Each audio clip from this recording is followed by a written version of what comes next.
Dice el versículo, leamos una vez más el versículo 1. Dice, en aquellos días, como creciera el número de los discípulos, hubo murmuración de los griegos contra los hebreos, de que las viudas de aquellos eran desatendidas en la distribución diaria. Entonces los 12 convocaron a la multitud de los discípulos y dijeron, no es justo que nosotros dejemos la palabra de Dios para servir las mesas. Exactamente, ahí tenían toda la razón.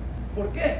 Porque ya vimos, hermano, cuál es el desempeño de los obispos, del pastor, del presbítero, como usted quiera llamar. Y es que la tarea, el papel, la desempeñar de cada pastor es el de alimentar espiritualmente a la iglesia. Y para que el pastor pueda alimentar a la iglesia, tiene que comer el primero del cielo, ¿verdad? Recibir la palabra. Entonces, por eso el apóstol Pedro llama y dice eso: nosotros vamos a persistir en lo que hemos sido llamados, a la lectura de la palabra y a la oración, al ministerio de la oración. Entonces, miren lo que el apóstol Pedro dice: no es justo. O sea que, si usted lo mira, está hablando de que se iba a cometer una injusticia si ellos, como apóstoles, se ponían a servirle al pueblo.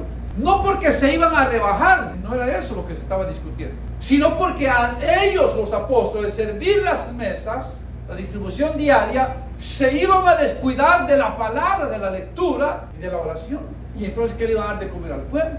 Entonces, por eso dice, no es justo, hermano, hagamos una cosa mejor.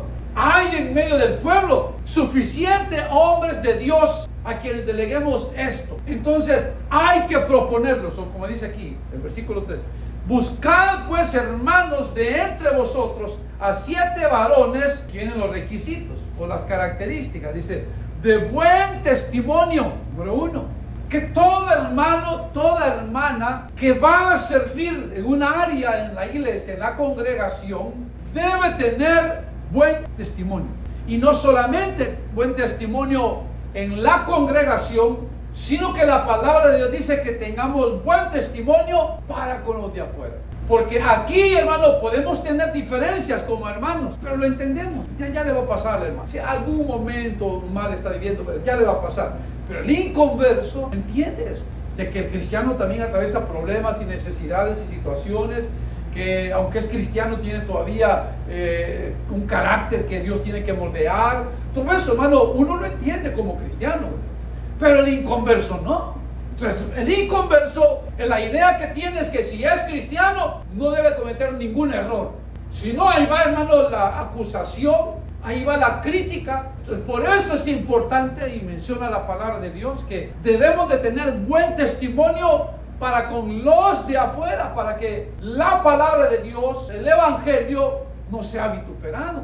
Entonces es importante que cada hermano que va a desempeñar un privilegio en la congregación, dé y tenga un buen testimonio dentro y fuera de la congregación.